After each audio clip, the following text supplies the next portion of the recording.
Hello students, welcome to my channel Anubhuti Classes, the world of knowledge, and I am Rahul Saxena.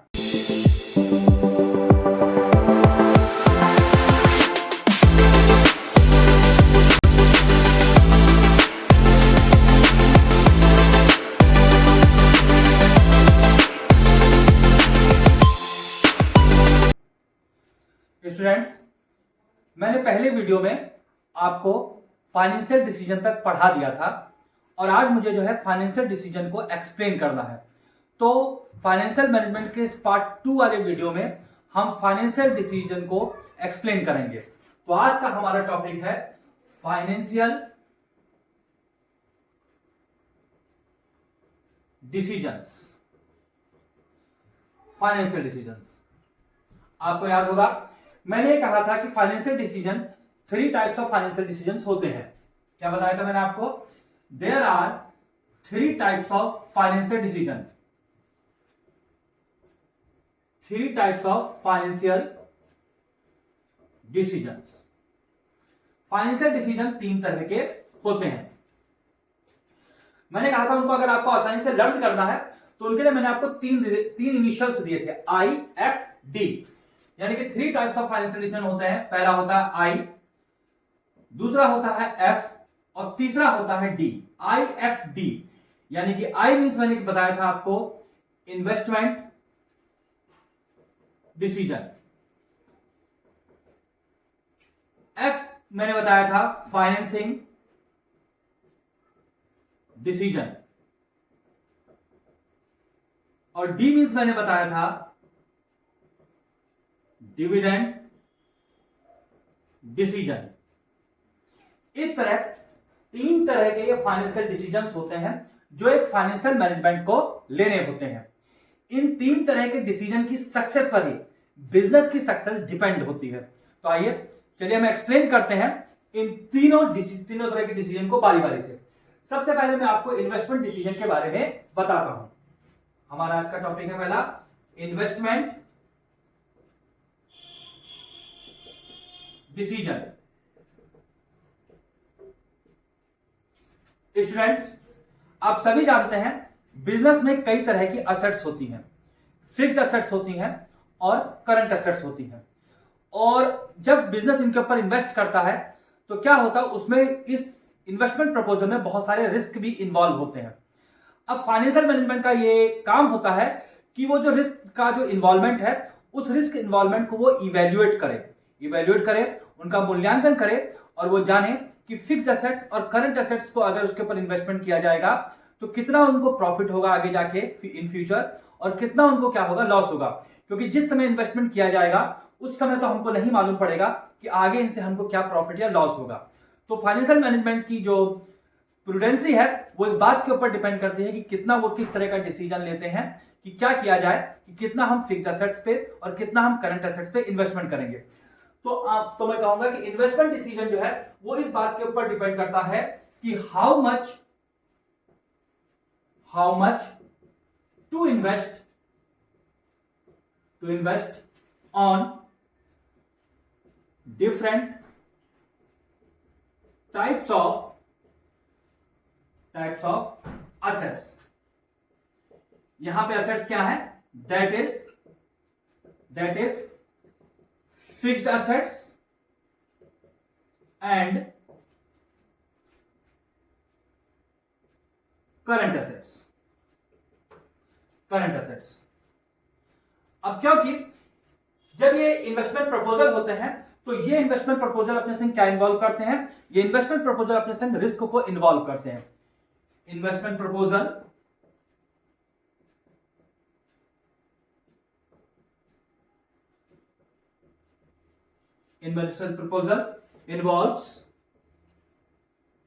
involves risk. क्योंकि investment proposal risk को involve करते हैं। अब आपके financial किसी business के financial management की एफिशिएंसी के ऊपर है कि वो किस तरह के फाइनेंशियल डिसीजन ले कि उसका जो इन्वेस्टमेंट है वो उनको आगे इन फ्यूचर में क्या करे, वो उनको बिजनेस में सक्सेस दिलाए और उनको क्या करे, उनको ज्यादा से ज्यादा बिजनेस से रिटर्न मिल सके। यहां पे मैं एक बात और बता देना चाहता हूं कि जो फिक्स्ड असेट पे जो इन्वेस्टमेंट होता है, जो फिक्स्ड असेट्स पे इन्वेस्टमेंट होता है, उसको कहा जाता है कैपिटल बजटिंग। Capital budgeting. और जो करंट एसेट्स पे जो इन्वेस्टमेंट होता है, जो करंट एसेट्स पे जो इन्वेस्टमेंट होता है स्टूडेंट, उसको कहा जाता है वर्किंग कैपिटल। इस तरह के क्या है कि इन्वेस्टमेंट डिसीजन में क्या करता है, जो बिजनेस होता है वो इन दो तरह के डिसीजन लेता है कि कितना उसको कैपिटल बस्टिंग करनी है और कितना उसको वर्किंग कैपिटल पे इन्वेस्टमेंट करना है। तो ये हुआ हमारा इन्वेस्टमेंट डिसीजन। अब मेरा नेक्स्ट डिसीजन है financing decision. Yes students, second जो मेरा डिसीजन है फाइनेंशियल मैनेजमेंट का, फाइनेंशियल मैनेजमेंट को जो सेकंड फाइनेंशियल डिसीजन लेना होता है वो होता है फाइनेंसिंग डिसीजन। फाइनेंसिंग डिसीजन कहने का मीन्स ये होता है कि इसमें बिजनेस या कंपनी ये डिसाइड करती है कि उनको फंड कहां से रेज करना है, उनको जो अपनी बिजनेस में जो फंड लेके आने हैं वो रिसोर्सेज उनको कहां से लाने हैं। अब यहां पे कंपनी के सामने दो ऑप्शन होते हैं। दो ऑप्शन कहने का मतलब कि उनके पास दो तरह के रिसोर्सेज होते हैं, एक होता है ओनर्स फंड का रिसोर्स और एक होता है बारोड फंड का रिसोर्स। ये दो तरह के रिसोर्स होते हैं जहां से कंपनी क्या कर सकती है, अपने लिए फंड को रेज कर सकती है, अपने लिए फंड को इकट्ठा कर सकती है, अपने लिए फंड को जमा कर सकती है। अब ये कंपनी की एफिशिएंसी के ऊपर या फाइनेंशियल मैनेजमेंट की एफिशिएंसी के ऊपर डिपेंड करता है कि कितना उनको ओनर्स फंड से लेना है और कितना उनको क्या करना है, बारोड फंड से लेना है। वास्तव में अगर आप ये कहें, अगर आप ये सोचें कि केवल सारा का सारा ओनर्स फंड से ले लिया जाए तो ये क्या होगा, ये इंटेलिजेंसी होगी, तो ऐसा भी नहीं है। या सारा का सारा बारोड फंड यानी कि सारा का सारा उधार पैसा बिजनेस में इन्वेस्ट कर दिया जाए, क्या ये ठीक होगा, तो ऐसा भी नहीं है। वास्तव में ओनर्स फंड्स और आपका बारोड फंड इन दोनों का सही तरीके से मिक्सचर करके जो इन्वेस्टमेंट किया जाता है वही बिजनेस की सक्सेस के लिए आगे जिम्मेदार होता है। इस तरीके से क्या होगा कि फाइनेंशियल मैनेजमेंट को यह डिसाइड करना होता है कि ओनर्स फंड्स और आपका बारोड फंड इन दोनों को किस तरीके से मिक्सचर किया जाए, किस तरीके से इनका रेशियो बनाया जाए कि आगे जाके बिजनेस को सक्सेस दे। तो हमारा अगला वाला है decision financing decision. Financing decision. तो फाइनेंसिंग डिसीजन कहने का मतलब यह होता है कि financial management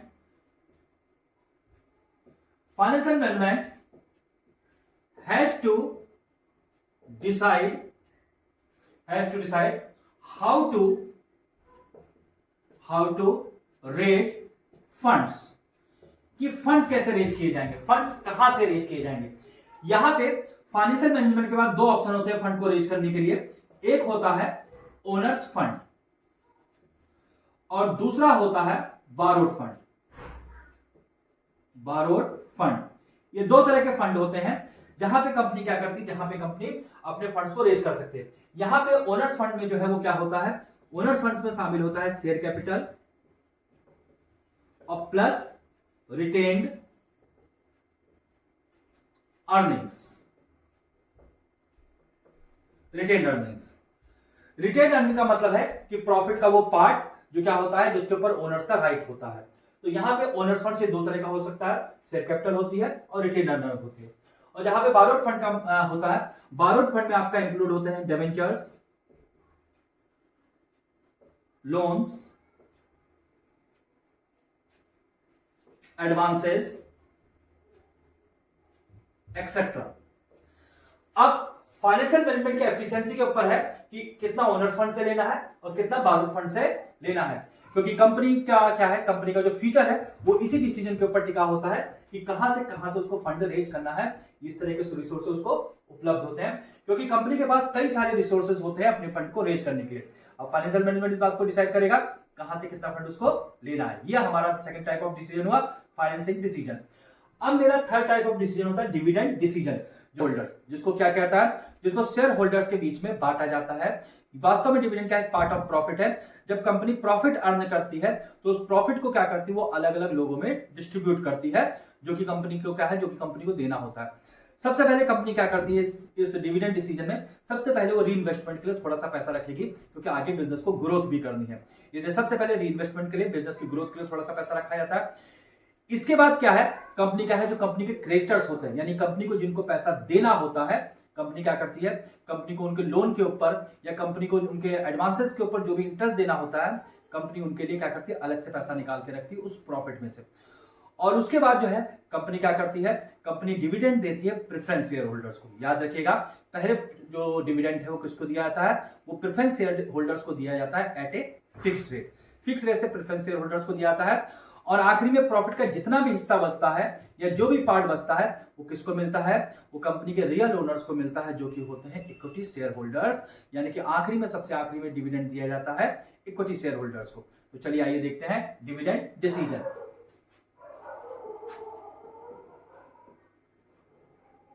dividend decision,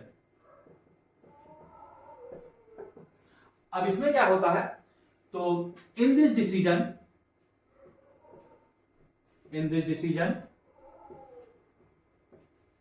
financial management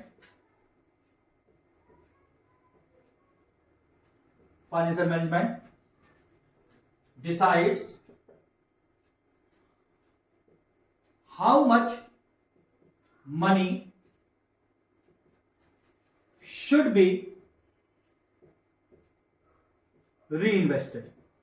कितना क्या किया जाएगा, कितना रीइन्वेस्ट किया जाएगा। How much to pay back as interest and loan. फिर how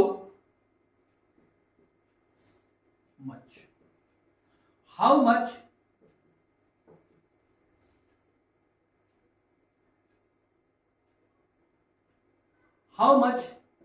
to pay dividend to preference share holders, and in the end, और सबसे आखिरी में किसको पेमेंट करना है, इक्विटी शेयर होल्डर्स को। In the end dividend is paid to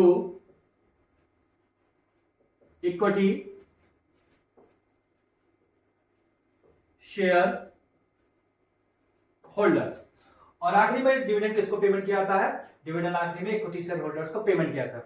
इस तरीके से आप देखते हैं कि डिविडेंड डिसीजन जो है एक पिरामिडिक तरीके का बनता है कि किस तरीके से बनता है। अगर मैं एक ऑर्डर आपको बताऊं डिविडेंड डिसीजन का, तो डिविडेंड डिसीजन में एक ऑर्डर बनता है कि सबसे पहले क्या किया जाता है,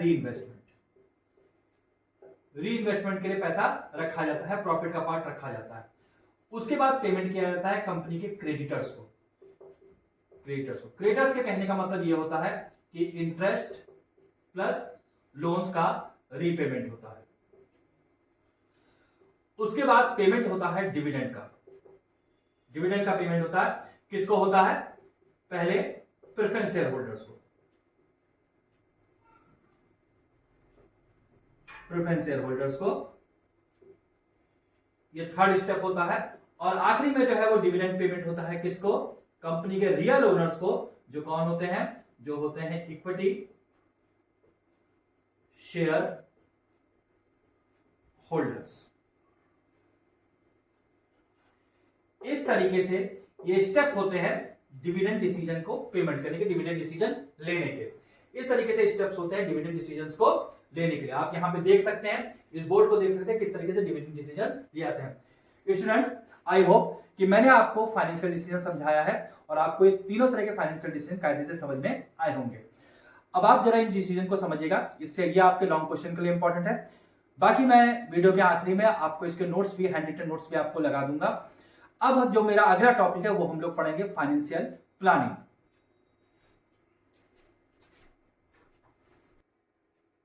स्टूडेंट्स, अब हमारा अगला टॉपिक है फाइनेंशियल प्लानिंग। ये टॉपिक भी आपका इंपॉर्टेंट है और इससे कई सारे शॉर्ट क्वेश्चंस, लॉन्ग क्वेश्चंस और केस स्टडीज भी इससे पूछी जाती हैं। तो पहले हम फाइनेंशियल प्लानिंग जान लेते हैं क्या होता है, उसके बाद फिर हम आगे बात करते हैं। अगर मैं फाइनेंशियल प्लानिंग को सिंपल लैंग्वेज में कहूँ, तो अगर सिंपल सी भाषा में फाइनेंशियल प्लानिंग क्या है कि फाइनेंशियल प्लानिंग इस बात को डिटरमाइन करती है, इस बात का निर्धारण करती है कि आपके पास क्या फंड है, आपके पास क्या क्या रिसोर्सेज हैं, उन रिसोर्सेज को आप किस तरीके से खर्च किया जाए, किस तरीके से उनको खर्च किया जाए कि आगे जो हमारे बिजनेस का जो एम है उसके प्रॉफिट को मैक्सिमाइजेशन करने का या बिजनेस के ग्रोथ को आगे बढ़ाने का, इस चीज को लेकर फाइनेंस में प्लानिंग इस बात को डिसाइड करता है कि किस तरीके से वो खर्चा करेगा अपने अवेलेबल रिसोर्सेज का। तो यहाँ पे फाइनेंशियल प्लानिंग का एक सिंपल सा ये मीनिंग निकल के आता है कि फाइनेंशियल प्लानिंग जो है आपके अवेलेबल रिसोर्सेज में से इस बात का डिसाइड करता है कि कितना खर्च करना है और क्या क्या खर्च करना है, कि उसको किस चीज के ऊपर इन्वेस्ट किया जाए कि आगे जो बिजनेस का ग्रोथ जो है वो आगे बढ़ सके। तो यहाँ पे देखिए मैंने फाइनेंशियल प्लानिंग के बारे में ये लिखा है कि फाइनेंशियल प्लानिंग का मीनिंग क्या है। फाइनेंशियल प्लानिंग का मीनिंग है कि हाउ मच टू स्पेंड, कि हमें कितना खर्च करना है। कितना खर्च कहने का मतलब ये है कि मान लीजिए कंपनी के पास 10 करोड़ रुपए है, तो सारा का सारा 10 करोड़ रुपए तो खर्च कर नहीं देंगे। सीधी सी बात है कि कंपनी को अब ये देखना होगा कि उसको कितना खर्च करना है किसी पार्टिकुलर चीज को। अगर मान लीजिए जैसे कंपनी को 20 लाख रुपए की मशीन खरीदनी है, तो कंपनी एस्टिमेट जरूर करना चाहेगी कि इस 20 लाख की मशीन को खरीद के, अगर वो 20 लाख की मशीन खरीदती है तो क्या आगे फ्यूचर में 20 लाख की मशीन उसको ज्यादा से ज्यादा प्रॉफिट देगी, कि कंपनी को 20 लाख रुपए का जो उसने इन्वेस्टमेंट किया है वो उसको पूरा उसका प्रॉफिट मिले और साथ ही उसको एक्स्ट्रा प्रॉफिट भी अर्न हो और उसके जो बिजनेस का जो ग्रोथ है वो भी उसका हो। तो यहाँ पे ये डिसाइड करने का हाउ मच टू स्पेंड का मतलब ये है कि कितना कंपनी खर्च कर सकती है, उसकी लिमिट क्या है, एंड व्हाट टू स्पेंड, और क्या क्या खर्च कर सकती है, यानी कि क्या क्या खर्च कर सकती है, यानी कि अपने पास अवेलेबल रिसोर्सेज में से उसका क्या क्या खर्चा वो कर सकती है। किसमें से खर्च कर सकती है? फ्रॉम द अवेलेबल फंड्स, यानी कंपनी के पास जो अवेलेबल फंड्स हैं, यानी कंपनी के पास जो फंड्स हैं उनमें से कितना कितना खर्चा किया जा सकता है, उसी को हम क्या बोलते हैं, उसी को हम फाइनेंशियल प्लानिंग बोलते हैं। तो फाइनेंशियल प्लानिंग का एक सिंपल सा मीनिंग है कि फाइनेंशियल प्लानिंग में कंपनी ये देखती है कि how much to spend and what to spend from the available funds या अवेलेबल रिसोर्सेज। क्लियर? अब अगला जो है यहाँ पे हम देखते हैं फाइनेंशियल प्लानिंग जो है उसके 3 चीजों के वो एम करती है। 3 चीजें क्या एम करती है? सबसे पहले वो ये एम करती है कि डिटरमाइन फाइनेंस, कि सबसे पहले फाइनेंशियल प्लानिंग में ये देखना होता है कि आपके पास कितना पैसा है, आपके पास क्या फाइनेंस है, क्या जरूरत है और आपके पास कितना पैसा रखा हुआ है। डिटरमाइन फाइनेंस कि आपको क्या करना है, आपको आगे कितना आपको कितना इन्वेस्ट करना है, इस चीज को देखा जाता है। फिर डिटरमाइन सोर्स ऑफ फंड, फिर ये देखा जाता है कहां कहां से वो पैसा आपको अवेलेबल हो सकता है। तो डिटरमाइन सोर्स ऑफ फंड्स कहने का मतलब ये है कि यहाँ पे जो बिजनेस है वो ये देखता है कि उस पैसे को आगे कहां से आप ले सकते हैं। और तीसरा जो इसका एम है वो होता है determine policies for utilisation of funds, फिर उन पॉलिसीज को देखा जाता है जिसके ऊपर फंड्स को खर्च करना है। तो यहाँ पे फाइनेंशियल प्लानिंग का जो एम होता है 3 चीजों के ऊपर होता है। सबसे पहले डिटरमाइन फाइनेंस होता है कि कितना हमको खर्चा करना है, डिटरमाइन सोर्स ऑफ फंड कि कहां से हमको पैसा मिलेगा, कहां से हम उस पैसे को इकट्ठा करेंगे, और तीसरा जो है डिटरमाइन पॉलिसीज, उन पॉलिसीज को देखना जो हमको फंड्स को खर्च करने के लिए आपको करनी है। तो इस तरीके से होता है। अब यहाँ पे फाइनेंशियल प्लानिंग में 3 स्टेप्स होते हैं, याद रखिएगा फाइनेंशियल प्लानिंग में 3 स्टेप्स होते हैं। सबसे पहले फाइनेंशियल प्लानिंग क्या करता है? सबसे पहले फाइनेंशियल प्लानिंग ये करता है कि ensure capital requirement. Ensure capital requirement कहने का स्टूडेंट्स मतलब ये है कि सबसे पहले उसको ये देखना होता है कि कंपनी की कैपिटल रिक्वायरमेंट्स क्या है, यानी कि कंपनी के ग्रोथ के लिए उसको कितना कैपिटल और चाहिए। तो सबसे पहले देखा जाता है कि ensure capital requirement. Financial planning में सबसे पहले ये देखना है कि आपको कितनी कैपिटल रिक्वायरमेंट्स है, आपको कितना पैसा चाहिए ग्रोथ के लिए। फिर सेकंड स्टेप में ये देखा जाता है कि इंश्योर रेजिंग द फाइनेंस, फिर वो ये निश्चित किया जाता है कि हमको जो कैपिटल रिक्वायरमेंट है वो हमको कहाँ से मिलेगा। इस सेकंड स्टेप में यही देखा जाता है कि वो फाइनेंस हमको कहाँ से अवेलेबल होगा। जैसे कि मैंने आपको भी पहले भी बताया था कि हमारे पास रिसोर्सेज जो है या सोर्सेज जो है वो अवेलेबल होने के 2 तरीके होते हैं, एक होता है ओनर्स फंड्स और एक होता है बारोड फंड। अब यहाँ पे कंपनी ये देखती है कि वो कहाँ से उस फंड को लेगी, कहाँ से उस फंड को रीच किया जाएगा। और तीसरा जो स्टेप है वो होता है लॉन्ग टर्म इन्वेस्टमेंट डिसीजन, यानी फिर क्या करते हैं, जब हमारे पास कैपिटल रिक्वायरमेंट हम चेक कर लेते हैं, उसको जज कर लेते हैं, अपने रिसोर्स ऑफ फाइनेंस को डिसाइड कर लेते हैं, उसके बाद फिर हम लॉन्ग टर्म इन्वेस्टमेंट पॉलिसीज बनाते हैं, जिससे क्या हो, जिससे हमारा बिजनेस आगे ग्रो कर सके। अब इसके बाद जो है अब हम पढ़ते हैं objective of finance plan. Students अब मैं आपको ऑब्जेक्टिव्स ऑफ फाइनेंशियल प्लान बताने वाला हूं। यहां पे मैं आपको कहना चाहूंगा कि फाइनेंशियल प्लान के केवल 2 ही ऑब्जेक्टिव्स होते हैं, उसके 2 ही मेन ऑब्जेक्टिव होते हैं। सबसे पहले उसका ये देखना होता है कि जो फंड्स हैं वो अवेलेबल हो जाएं जब भी रिक्वायरमेंट्स हो, यानी कि जब भी बिजनेस की रिक्वायरमेंट हो, जब भी इंटरप्राइजेस की रिक्वायरमेंट हो तो आपको फंड्स तुरंत अवेलेबल हो जाए। और उसका दूसरा जो ऑब्जेक्टिव है फाइनेंशियल प्लानिंग का, वो ये होता है कि आपके पास अगर फंड्स अवेलेबल हैं तो वो बेकार ना पड़े रहे, वो बेकार ना पड़े रहें। यानी कहने का मतलब है कि फंड्स बेकार में आइडल आपके पास ना पड़े रहें, खाली आपके पास ना पड़े रहें।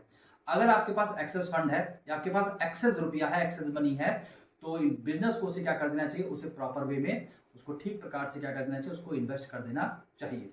आइए चलिए देखते हैं ऑब्जेक्टिव ऑफ फाइनेंस प्लानिंग। ठीक है, objective of finance planning, there are two objective finance planning. जैसा कि मैंने बताया था कि फाइनेंस प्लानिंग के दो ऑब्जेक्टिव्स होते हैं। इसका पहला ऑब्जेक्टिव है to ensure that funds are available at requirement, कि जरूरत के समय आपको फंड्स अवेलेबल हो। जब भी बिजनेस को इस बात की जरूरत हो कि उसको पैसा चाहिए, तो फाइनेंस प्लानिंग का उसका ये काम है कि वो क्या करे कि उस फंड्स उसके पास अवेलेबल होने चाहिए बिजनेस की रिक्वायरमेंट के अकॉर्डिंग जब भी उसको चाहिए होगा। तो यहाँ पे क्या है कि to ensure that funds are available at requirement, यानी कि sufficient funds should be available. अब किसी भी बिजनेस को फंड्स किसके लिए चाहिए होगा? आमतौर पे किसी बिजनेस को फंड्स दो ही काम के लिए चाहिए होता है। एक क्या करने के लिए, एक कुछ चीज को खरीदने के लिए, यानी कि बिजनेस में कुछ नया जोड़ने के लिए, जैसे कुछ असेट्स खरीदने के लिए, या फिर क्या है बिजनेस में डेली के डेली बहुत सारे खर्चे होते हैं, उन खर्चों को पूरा करने के लिए। तो यहाँ पे फाइनेंस प्लान का यही मेन पहला ऑब्जेक्टिव है कि वो क्या करे, वो sufficient fund should be available. किन काम के लिए होने चाहिए? दो काम के लिए होने चाहिए। पहला काम क्या है कि परचेज ऑफ असेट्स के लिए, यानी कि जब असेट्स की जरूरत हो तो फाइनेंस प्लानिंग तुरंत क्या करे, हमको फंड्स अवेलेबल कराए, यानी कि हम परचेज ऑफ असेट्स कर सकें जब भी हमको जरूरत हो, और हमारे डेली एक्सपेंसेस को पूरा करने के लिए। ये इसका दूसरा काम है। तो सफिशिएंट फंड हमको अवेलेबल होना चाहिए असेट परचेज करने के लिए और डेली एक्सपेंसेस को पूरा करने के लिए। जैसे बिजनेस के डेली एक्सपेंसेस बहुत सारे होते हैं, रोज के खर्चे, जैसे स्टेशनरी खरीदनी होती है, पोस्टेज होता है, कई तरह के पेमेंट हमको करने होते हैं, और रॉ मटेरियल खरीदना होता है, स्टॉक खरीदना होता है। तो इन सब के लिए हमको डेली अपनी जो नीड हमको मीट करनी है, उसके लिए क्या होना चाहिए, फाइनेंस प्लान को इस बात को इंश्योर करना चाहिए कि फंड्स आर सफिशिएंटली अवेलेबल। अब इसका जो दूसरा जो ऑब्जेक्टिव है फाइनेंशियल प्लानिंग का, वो ये है कि अगर फंड्स अवेलेबल हैं और वो एक्सेस अमाउंट में अवेलेबल है, एक्सेस मात्रा में अवेलेबल है, तो वो बेकार ना पड़े रहे। अगर आपके पास एक्स्ट्रा मनी है तो उसको क्या कर देना चाहिए, बिजनेस को उसको किसी अच्छे प्रॉपर वे में उसको इन्वेस्ट कर देना चाहिए। ये देखते हैं, unnecessary resources should be avoided, कि जो अननेसेसरी रिसोर्सेज हैं, यानी कि अननेसेसरी फंड्स हैं, उनको क्या कर देना चाहिए, उनको अवॉइड करना चाहिए। और अगर बिजनेस के पास क्या एक्सेस मनी है, इट शुड बी इन्वेस्टेड, उसको क्या कर देना चाहिए, उसको इन्वेस्ट कर देना चाहिए, ताकि वो पैसा कहीं पे लगा रहे और उसके ऊपर हमें क्या हो सके, उस एक्सेस फंड्स के ऊपर जो हमें इसमें पैसा बेकार में पड़ा हुआ है वो कहीं यूज हो, और उसके ऊपर बिजनेस और क्या कर सके, उसके ऊपर और प्रॉफिट अर्न कर सके by the way of interest. यानी कि कंपनी को क्या होगा, बिजनेस को क्या होगा, अगर वो पैसा कहीं पे इन्वेस्ट करेगा, मान लीजिए उसने शेयर में इन्वेस्ट किया तो उसको डिविडेंड मिलेगा, या अगर उसने क्या किया, उसने कहीं और जगह पे इन्वेस्ट किया तो उसके ऊपर उसको इंटरेस्ट भी मिलेगा। तो इस तरीके से क्या है, excess fund should be avoided, excess money should be invested. जो एक्सेस मनी होनी चाहिए बिजनेस का, उसे क्या कर दीजिए, उसको इन्वेस्ट कर देना चाहिए। यहाँ पे एक इंपॉर्टेंट पॉइंट आपका ये बनता है कि यहाँ पे क्या करते हैं, जो फाइनेंस प्लान होता है वो दो तरह के प्लान में होता है, एक लॉन्ग टर्म फाइनेंस प्लान होता है और एक शॉर्ट टर्म फाइनेंस प्लान होता है। जो लॉन्ग टर्म फाइनेंस प्लान होता है वो कैपिटल एक्सपेंडिचर करता है, यानी कैपिटल एक्सपेंडिचर कहने का मतलब ये है कि वो असेट्स वगैरह खरीदने के लिए खर्च होता है, जैसे लैंड को, बिल्डिंग को, इन चीज को खर्च करने के लिए लॉन्ग टर्म फाइनेंस प्लान होते हैं। और जो शॉर्ट टर्म फाइनेंस प्लान होते हैं वो 1 ईयर के खर्चे के लिए बनाए जाते हैं, जो हमारे 1 ईयर के खर्चे होते हैं। तो शॉर्ट टर्म फाइनेंस प्लान को क्या कहते हैं, उनको हम बजट्स कहते हैं। शॉर्ट टर्म फाइनेंस प्लान को क्या कहा जाता है, बजट्स कहा जाता है। इस जरा बात को नोट कीजिएगा। लॉन्ग टर्म फाइनेंस प्लान किसके लिए होते हैं, कैपिटल एक्सपेंडिचर के लिए होते हैं, और जो शॉर्ट टर्म फाइनेंस प्लान होते हैं वो हमारे बजट कहलाते हैं। तो इस तरीके से ये ऑब्जेक्टिव ऑफ फाइनेंस प्लान होते हैं।